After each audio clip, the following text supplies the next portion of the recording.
आसनसोल बाजार इलाके में अटवाल भवन को लेकर विवाद चल रहा है। आज आसनसोल नगर निगम में मेयर विधान उपाध्याय के चेंबर में अटवाल भवन को लेकर दो पक्षों में विवाद चल रहा है। उन दो पक्षों को साथ बिठाकर मेयर विधान उपाध्याय की मौजूदगी में एक बैठक हुई। इस बैठक में हुए फैसले के बारे में जानकारी देते हुए मेयर विधान उपाध्याय ने कहा कि आज अटवाल भवन को लेकर जो विवाद चल रहा है उसमें दोनों पक्षों को साथ लेकर एक बैठक हुई। इस बैठक में दोनों पक्षों की बात को सुना गया। मेयर ने कहा कि मामला अदालत में विचाराधीन है, इसलिए कानूनी तौर पर जो भी फैसला होगा वह सबको मान्य होगा। हालांकि जब उनसे पूछा गया कि ट्रेड लाइसेंस तो आसनसोल नगर निगम से ही दिया गया था, इस पर विधान उपाध्याय ने कहा कि ट्रेड लाइसेंस ऑनलाइन ऑफलाइन दोनों पद्धतियों से दिया जाता है। कभी कभी ऐसा भी होता है ऑनलाइन पद्धति से ट्रेड लाइसेंस दिया गया हो जिसका पता भी नगर निगम दफ्तर को नहीं चलता है, लेकिन विवाद के सामने आने के बाद ट्रेड लाइसेंस को रद्द किया गया है। उन्होंने बताया कि चूंकि ट्रेड लाइसेंस रद्द हो गया है इसलिए उस दुकान में व्यावसायिक गतिविधियां नहीं हो सकती। हालांकि उन्होंने कहा है कि इस पर भी आगे विचार विमर्श करने की गुंजाइश है। আমরা দুপক্ষরে মতামত শুনলাম, দুপক্ষই পয়েন্ট নিজেদের বলেছে। তো আমরা শোনার পর ওনাদের ছেড়েছি এবং আইনের পথে এটা যেটা হবে সেটাই করা হবে। আপনারা বলেছেন কি বাতিল অলরেডি হয়ে গেছে। আজকে লাস্ট সিদ্ধান্ত কি হয়েছে ওনাদের? ট্রেড লাইসেন্স অলরেডি ফ্রাইডে কি স্যাটারডে হয়ে গেছে। যে বাজারটা খোলা হয়েছে সেটা কি হবে? সেটা কি করবেন না, যেটা ঝামেলা ওদের চলছে দুজনের সেটা নিয়ে দুপক্ষই শোনা হচ্ছে। এটা হাইকোর্টে কেস, দুপক্ষই শোনা হয়েছে। এবার এটা যেহেতু আইনের মধ্যে আছে আমরা দুপক্ষই শুনলাম, আমরা বিচার বিবেচনা করছি আমাদের যেটা করণীয় হবে কর্পোরেশনের পক্ষ থেকে। বারবার অভিযোগ আসছিল ট্রেড লাইসেন্স এখান থেকে দেওয়া হয়েছে না, ট্রেড লাইসেন্স সিস্টেমটা হচ্ছে এখান থেকেও হয়, ট্রেড লাইসেন্স অনলাইনেও হয়। পরে আমরা কিছু জিনিস আছে যেগুলো হয়তো আমরা জানতে পারি না, অনলাইনে করে নিচ্ছে, পরে আমরা জানতে পারছি। তো আপাতত কি উনি দোকান খুলে চালাতে পারেন না বন্ধ রাখতে হবে? সেটা তো আমরা বিচার বিবেচনা করে, ট্রেড লাইসেন্স যখন ক্যান্সেল তখন তো বন্ধই থাকবে। এবারে সেটা যদি আমরা বিচার বিবেচনা করছি তারপরে ফার্দার করা হবে। দোকানটা কি বন্ধ হয়ে যাবে? দোকানটা বন্ধ হয়ে যাবে? ওটা তো কেসে আছে, কোর্টে আছে। मुद्दा ये था कि जो हाई कोर्ट ने जो कॉरपोरेशन ने डेमोलिशन ऑर्डर दिया था वो मेयर साहब ने उसको सुनवाई कर दी थी। और दूसरा मुद्दा ये था कि जो स्टेटस को का मुद्दा था, जो 22/12/2021 को स्टेटस को जो दिया गया था हाई कोर्ट ने स्टेटस को मेंटेन करने के, वो वायलेट हुआ है कि नहीं उसका है।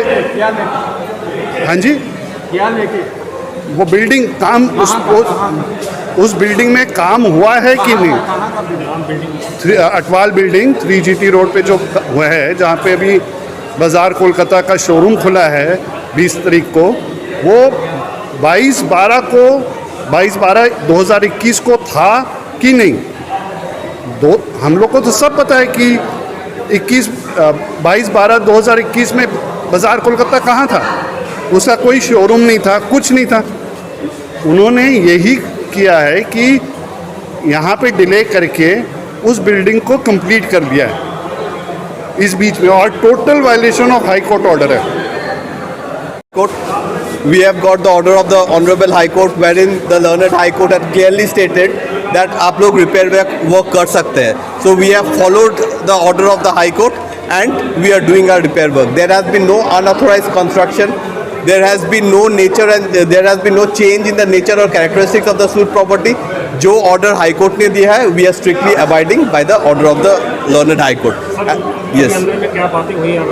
The अंदर में we have produced all the relevant documents, which shows that we are the actual owner of that property, and we have asked the learned mayor कि you go and physically inspect the property and let's see what happens.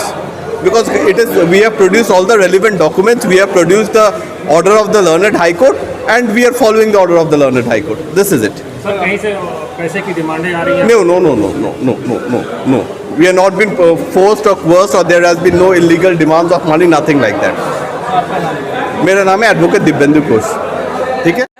पिछले 2 साल से ये Facebook और social media में आ रहा है, तो मेयर साहब ने आज सबको बुलाया था, दोनों पक्ष को।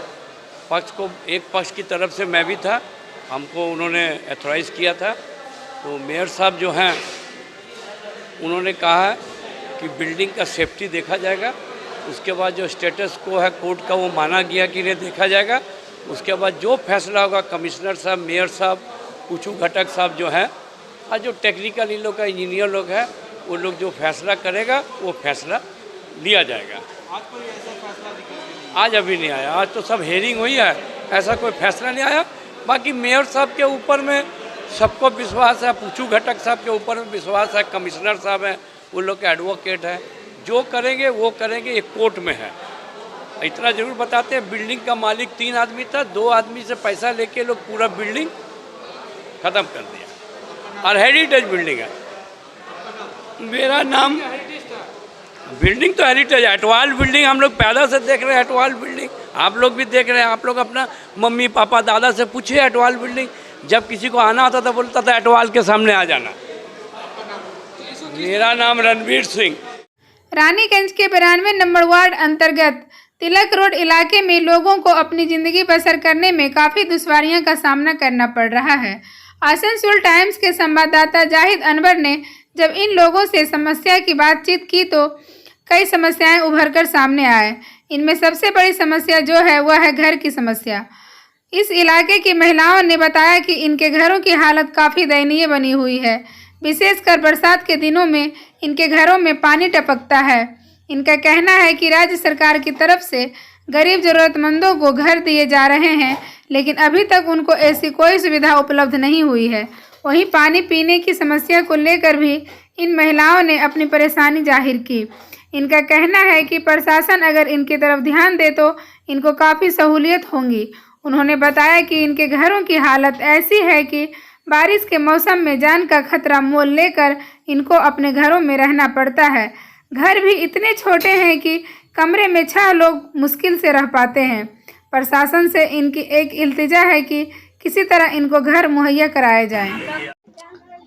मशहूर फिल्म राजेश खन्ना की, जी हाँ, मैं बात कर रहा हूँ रोटी कपड़ा मकान। जी हाँ, रोटी कपड़ा मकान। किसी भी ज़िंदगी को जीने के लिए 3 चीज़ का होना बहुत ज़रूरी है। एक तो रोटी, दूसरा कपड़ा, तीसरा मकान। मगर रानीगंज में कुछ ऐसे घर हैं, कुछ ऐसे परिवार हैं कि उनका ना घर का हालात सही है और ना रहने का घर है, ना ही कपड़ा है, ना ही रोटी है, ना ही मकान है। जी हाँ, मैं बात कर रहा हूँ रानीगंज के कई क्षेत्र है जहाँ पे आज भी लोग अपनी ज़िंदगी को ऐसे गुजार रहे हैं कि आज मल्टीमीडिया ज़माना, जी हाँ, 4G 5G के ज़माने पे लोग आज भी लोग यहाँ पे ऐसे अपनी ज़िंदगी गुजार रहे हैं कि रहने का घर नहीं, बल्कि घर का ना छत है और ना ही तिरपाल है। अगर बारिश हो जाए तो इन लोग का कहना है कि रात भर हम लोग जागे हुए रहते हैं। तो मैं इसे रानीगंज का सबसे बड़ा ऐतिहासिक चीज़ है कि रानीगंज में कहीं भी आप चले जाएं तो बड़ी बड़ी बिल्डिंगें, बड़ी बड़ी इमारतें हैं। वो अमीरों के लिए, गरीबों के लिए नहीं। इसलिए कि गरीबों दिन ब दिन गरीब होते जा रहा है और अमीर दिन ब दिन अमीर होते जा रहा है। इसलिए मैं आज पहुंचा हूं इनके दर्द, इनके दुखों को अपने तक को उसके पहुंचाने के लिए, आप तक दर्शकों को पहुंचाने के लिए मैं यहां तक पहुंचा हूं, ताकि आप लोग भी इस घर की हालात, यहाँ के लोगों के जज्बात, यहाँ के लोगों के जो रहन सहन है उसको आप लोग देखें और देखकर खुद फैसला करें क्या आज के ज़माने में ऐसे भी लोग रहते हैं। और भी तस्वीरें हम आपको दिखाएंगे, तो बने रहे हमारे साथ। आसनसोल टाइम्स न्यूज़ में जाहिद अनवर। एक महिला हमारे साथ जुड़ रही है, उनसे हम बातचीत करेंगे और जानेंगे कि किस तरह यहाँ अपनी ज़िंदगी को यह बसर कर रहे हैं। हम क्या नाम हुआ आपका? रूबी क्या? रूबी राउत। किस तरह रह रहे हैं यहाँ पे? झोपड़ी है, पानी चूते रहता है एनी टाइम। कोई तिरपाल मांगने जाता तो तिरपाल नहीं देता है। क्या बोलता है? बोलता है कि आधार कार्ड लेके आ तो तिरपाल तुमको देंगे, नहीं तो नहीं तिरपाल देंगे। अब बताइए कि वोटर कार्ड से आधार को लिंक किया जा रहा है, अब तिरपाल भी आधार कार्ड से लिंक किया जा रहा है, इनका कहना है। तो हम क्यों देंगे वोटर आधार कार्ड? आधार कार्ड में कोई कुछ कर देगा तो हम कैसे देंगे? अब बच्चा लोग को क्या लेकर बोलता है कि जब तक आधार कार्ड नहीं लाके दीजिएगा नहीं नहीं देंगे? देंगे। बताइए, अब तिरपाल को भी आधार कार्ड से लिंक कर दिया गया। तो जो कुछ होगा बच्चा लोग तुम लोग समझो, झोपड़ी घर है, तकलीफ हो रहा बच्चा लोग के लिए, मांगने जाते तो पता नहीं है कोई। आपकी जो घर का कंडीशन मैं देख रहा हूँ और हमारे कैमरा ने जो अभी आपके घर को कैच किया है, देखा है, तो किस तरह यहाँ पे रह रहे हैं आप लोग? ऐसी रह रहे, तकलीफ से रह रहे, बच्चे लोग बात बोलते बोलते पार्टी वाला लोग को बोलते तंग हो गया, नहीं सुन रहा, क्या करेंगे। बारिश के मौके पे क्या होता है? बारिश में बच्चा लोग सब ऐसे ही सोता रहता, पानी डूब जाता, पानी बच्चा लोग बैठा हुआ रहता रात भर, टेबल में चेयर में दे देते, बैठा हुआ रहता है, क्या करेंगे। बस वही है। क्या होना चाहिए, क्या दावी है? क्या होना चाहिए, तेरा घर ठीक हो जाना चाहिए, बनना चाहिए। सरकार की तरफ से कई योजना दिया गया, क्या आप लोग तक पहुँचा वो? कुछ नहीं पहुँचा हम लोग का योजना, कभी नहीं पहुँचा। कुछ नहीं पहुँचा हम लोग, चावल तक गेहूँ तक नहीं मिलता योजना। क्या है जगह का नाम? जगह का नाम तिलक रोड, राम रतन बेड़। तो देखा आपने, इन्होंने अपना दुख को बयां किया। और भी यहाँ पे महिला है, उनसे भी बात करेंगे, तब तक के लिए बने रहे हमारे साथ। यहाँ पर पानी की दिक्कत है, घर में पानी चूह रहा, तिरपाल नहीं मिला। और उसके साथ साथ घर का क्या कंडीशन है? आप लोग का टूटा फूटा घर है एकदम। तो मैंने टूटा हुआ घर है, तो मैंने किस तरह आप लोग रहते हैं? बारिश अगर आ जाए तो? बारिश आ जा रहा तो ऐसे भीज के रहने पड़ता है। सरकार का भी जो योजना है, जैसा घर हो, तिरपाल हो, तो ये कुछ नहीं मिला हम लोग का। देखिए हम लोग बोलते हैं, हम लोग ऐसे बोलते हैं आधार कार्ड दो तब तिरपाल देंगे। जगह है, पानी के लिए व्यवस्था निकल जाओ, बाड़ी लगा बोलता निकल जाओ। क्या दावी है आप लोग? हम लोग का दावी हम लोग का यही है कि हम लोग का घर बना कर दीजिए, नहीं तो हम लोग खुद का बनाएंगे अपना। दीदी घर बना के दे रहा है ना, तो हम लोग को तो यहाँ कुछ भी नहीं मिला, कुछ फैसिलिटी नहीं। सुविधा चाहिए, पैखाना का सुविधा चाहिए। मेरा पन्ना दे दी। कितने सालों से आप लोग बसर कर रहे हैं? 2200-2300 साल हो गए, 30 साल 22-23 साल हो गया। तब हमारा आदमी ससुर के ससुर सब यहीं गुजरा। तो शुरू से जो आपका घर में कंडीशन देखा, शुरू से आप लोग घर में ऐसे है? ऐसी क्या करेंगे, ऐसी तो कैसे कर के सब बना कर ले। हाँ, बहुत तकलीफ से हम लोग रह रहे हैं। कहीं तिरपाल पे कहीं खोला है, कैसा रह रहे हैं आप लोग बारिश का टाइम में? ऐसी झाँप पोत के ऐसी रहते, हम बैठ के बिहान करते कि इधर बर्तन लगाते, इधर बर्तन लगाते। चलिए देखिए भीतर में अभी भी कैसा लगल है। तो यहाँ पे जो कंडीशन है, बारिश जो अगर छूटा है, तो तिरपाल का कोई व्यवस्था? तो तिरपाल मिलेगा तभी तो। अब कोई नहीं देता ना। क्या नाम है? अरुण देवी। जगह का नाम? हाँ, जगह का नाम? जगह तो यही तिलक रोड है, सब एक ही है। क्या परेशानी हो रही है? घर ही के बारे में है भैया, और क्या चीज के बारे में रहेगा हम लोग का। घर पानी के लिए बाहर में नल है, पानी लाना पड़ता है। सुबह 4 बजे नल आता है और 7 बजे बंद हो जाता है। तो डेली आदमी कितना कमाने खाने वाला कितना 4 बजे उठेगा सुबह में, बोलिए। तो आप लोगों का जो घर का कंडीशन है, जिस तरह आप देखने को मिल रहा है, तो क्या बरसात का टाइम में कैसे रहते हैं? बरसात में 6 आदमी रहते हैं, एक घर में 6 आदमी। तो हाँ, 2 हाँ, 15 आदमी, 10 आदमी। तो क्या करे बोलिए, गरीब आदमी कहाँ जाएंगे।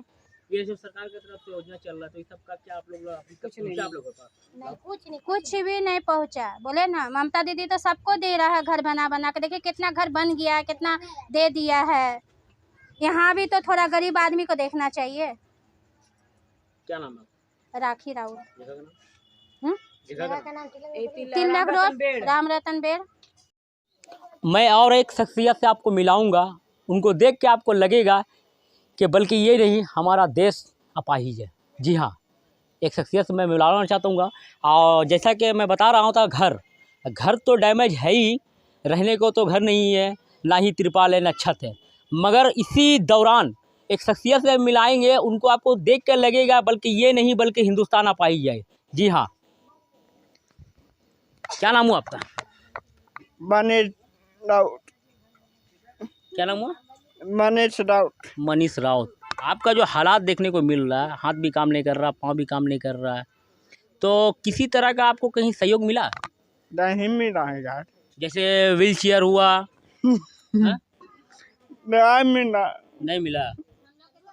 तो मैंने कभी कोई नेता यहाँ पे आया, कोई पॉलिटिकल कोई संस्था कभी आके आपके बारे में पूछा?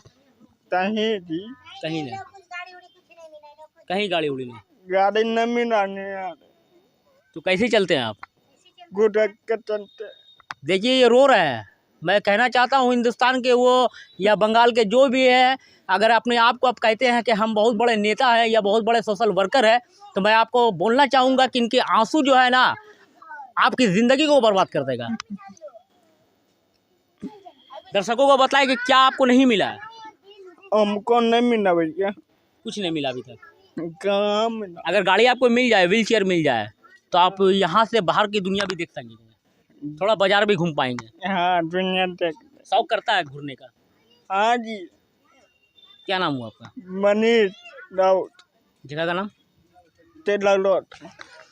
तो देखा मैंने, आपने मनीष राउत से बात किया, उन्होंने अपने दर्द को बयां किया, रो के कह रहा है कि मुझे हेल्प की ज़रूरत है, मुझे मदद की ज़रूरत है। काश इनके पास कोई भी एक नेता या कोई भी एक संस्था पहुंच जाता है, एक व्हील चेयर की अगर व्यवस्था हो जाती तो यहाँ बैठ के नहीं बल्कि ये घूरने के लिए बाहर तक जाते हैं, अपने माइंड को फ्री करते हैं, लोगों से मिलते हैं, मगर इनके साथ कोई सहयोग किया नहीं जा रहा है। और भी तस्वीरें हम आपको दिखलाएंगे, तब तक के लिए दीजिए इजाज़त। मैं Zahid Anwar, Asansol times news. Ration व्यवस्था को दुरुस्त करने और इसमें जो भी त्रुटियां हैं उनको ठीक करने की मांग करते हुए आज सारा भारत गणतांत्रिक महिला समिति की तरफ से आसनसोल के राशन ऑफिस के सामने विरोध प्रदर्शन किया। इस संदर्भ में संगठन की पदाधिकारी शिल्पी चक्रवर्ती ने कहा कि आज सारा भारत गणतांत्रिक महिला समिति की तरफ से राशन व्यवस्था को दुरुस्त करने को लेकर आसनसोल के राशन अधिकारी से मुलाकात की। उन्होंने कहा कि रसोई गैस की कीमतें 1000 रुपये से ज़्यादा हो गई हैं। केरोसिन तेल की कीमत भी इतनी ज़्यादा है कि वह आम लोगों की पहुंच से बाहर हो चुकी है। उन्होंने मांग की कि हर महीने एक सिलेंडर मुहैया कराई जाए। इसके साथ ही उन्होंने 15 लीटर के हिसाब से केरोसिन तेल उपलब्ध कराने की मांग की। उनका कहना है कि इन दिनों राशन में लोगों को गेहूं नहीं मिल पा रहा है। राशन अधिकारियों का कहना है कि गेहूं का उत्पादन कम हो रहा है, इसलिए गेहूं के बदले चावल दे रहे हैं, जिससे लोगों को काफ़ी परेशानी हो रही है। उन्होंने राशन में गेहूं उपलब्ध कराने की मांग की। इसके साथ ही राशन कार्ड बनाने को लेकर भी कई त्रुटियों के बारे में राशन अधिकारी से शिकायत दर्ज कराई गई और यह अनुरोध किया गया कि उनको इन समस्याओं से छुटकारा दिलाया जाए।